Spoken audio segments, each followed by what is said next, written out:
শুভ সকাল বন্ধুরা, কেমন আছো তোমরা সবাই? আশা করছি তোমরা সবাই খুব ভালো আছো আর আমরাও ভালো আছি। আমার আরও একটি নতুন ব্লগে তোমাদের সবাইকে অনেক স্বাগত জানাই। আজ হচ্ছে শুক্রবার আর এখন বাজে ঘড়ির কাঁটায় সকাল 8:30 মতো। তবে চলো আজকের ব্লগটা এখান থেকেই শুরু করছি। আশা করি ব্লগটা তোমাদের ভালো লাগবে। আর বন্ধুরা, পুরো ব্লগটা দেখার জন্য অনুরোধ রইল। এই যে ঘুম থেকে উঠতে কিন্তু আজকে দেরি হয়ে গেছে, জানো তো। এই যে কয়েকদিন থেকে লাগাতার বৃষ্টি হয়ে যাচ্ছে। মানে বৃষ্টিটা কখন বলো তো?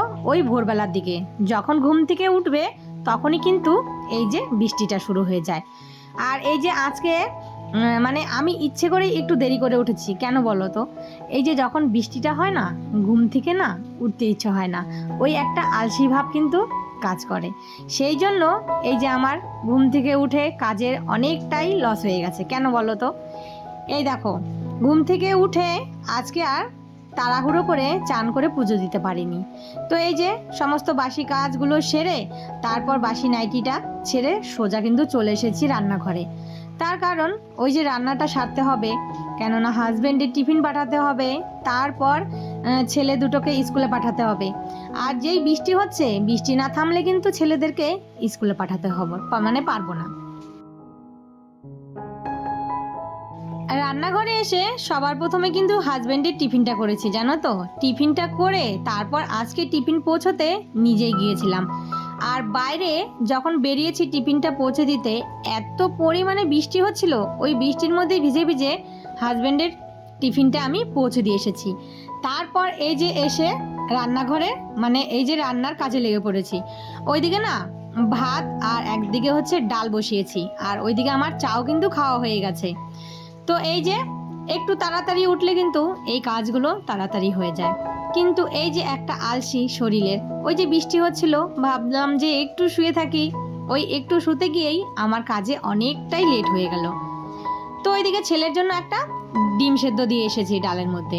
আর ওইদিকে ডাল আর ভাতটা হতে থাক, ততক্ষণে এই যে ঘরের কাজগুলো সেরে নিই। কয়েকদিন থেকে এই যে ঘরগুলো একটু পরিষ্কার করা হচ্ছে না, আর 1-2 দিন ছাড়া ছাড়া এগুলো না মুছলে না ধুলো পড়ে যায়। তবে এই কয়েকদিন থেকে যে বৃষ্টি হচ্ছে, ধুলোটা একটু কম আছে। আর আমাদের এখানে কিন্তু কন্টিনিউ রোজ বৃষ্টি হয়েই যাচ্ছে।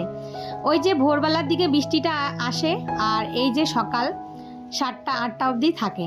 তারপর মাঝে একটু মানে বৃষ্টিটা কমে যায়, আর আবার কিন্তু ওই দুপুরবেলার দিকে শুরু হয়। মানে এইরকম করে বৃষ্টি হয়েই যাচ্ছে। তো আমাদের এখানে কিন্তু বর্ষা পড়েই গেছে। আর আমার বাড়িতে এই যে পাকা উঠোন, মানে আমার যখন ঘর করা হয়েছিল না, তখন না উঠোনটা পাকা করে দিয়েছিলাম। ভেবেছিলাম যে না, পাকা উঠোন থাকলে ভালো লাগবে, কিন্তু এই ভালো করতে গিয়ে এখন কি বিপদে যে পড়েছি। 2-3 দিন বৃষ্টি হলেই লাগাতার উঠোন একদম শ্যাওলা পড়ে পিছলে হয়ে যায়। আর এই উঠোন ঘষতে আমারও 12 বেজে যাচ্ছে। তো এই যে ব্লিচিং আনতে হবে, তারপর এই যে উঠোনে ছড়িয়ে দিয়ে আবার কিন্তু ঘষতে হবে।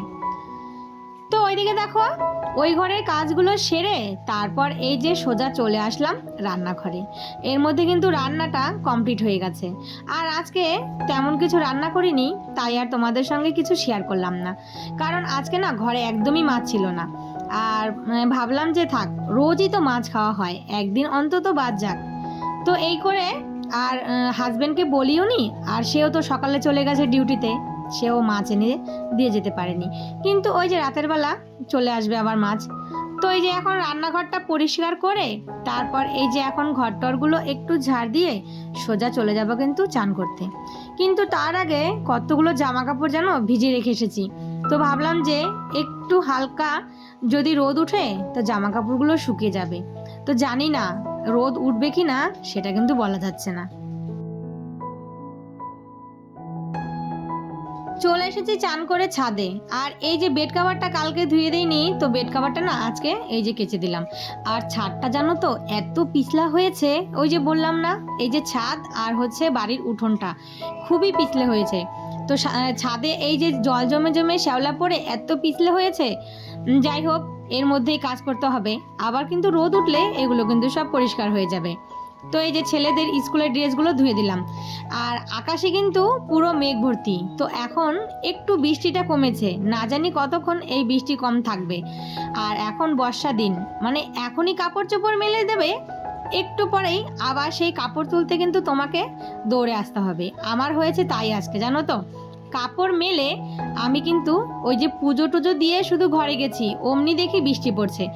আবার সেই সমস্ত কাপড়গুলো তুলে ওই ছাদের যে সিঁড়িকোঠা ঘরটা আছে সেখানে মেলে দিয়ে গেছি। শুধু বেড কাভারটা আর দুটো নাইটি ছিল। ভাবলাম যে এত জামা কাপড় কোথায় মেলবো, জায়গায় নেই। আর বর্ষার দিনে পুরো ঘর বারান্দা ভরে শুধু কাপড় আর কাপড় হয়ে থাকে। তো যাই হোক, বৃষ্টিটা একটু কমেছিল, হালকা কোনো রকম জামা কাপড়গুলো কিন্তু একটু শুকিয়েছিল। আর এদিকে আমি কিন্তু পুজো করতে চলে এসেছি।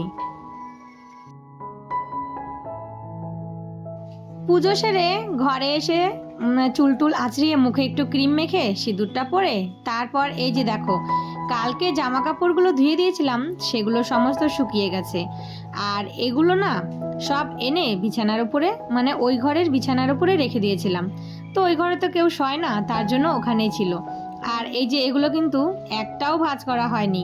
তো এই যে এখন একটু ফ্রি আছি, তো এই যে সমস্ত জামা কাপড়গুলো এই ঘরে নিয়ে আসলাম।